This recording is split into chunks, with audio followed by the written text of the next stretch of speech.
It's a very comfortable touring car. It's a great back road carver. And of course, it's a very, very potent track weapon for those that want to maximize the performance. The Z51 Performance Package is required for track events and competitive driving, and your vehicle may not be equipped with it.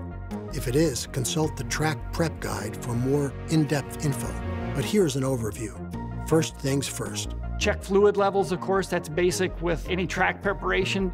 We ask you to add 2 quarts of transmission fluid for some extra robustness and track durability. It is not required to remove the additional 2 quarts of dual clutch transmission fluid. Any transmission level set or change should be performed at your dealer, and the transmission fluid and the external filter should be changed after every 24 hours of track usage. After that, we ask that you change the brake fluid to a high temperature, high boiling point brake fluid, 310 degrees C boiling point or higher.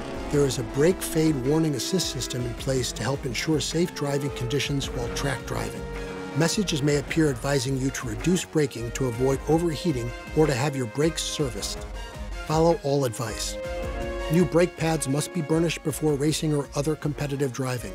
The 2 brake burnishing procedure options are spelled out in detail in your owner's manual and in the Track Prep Guide.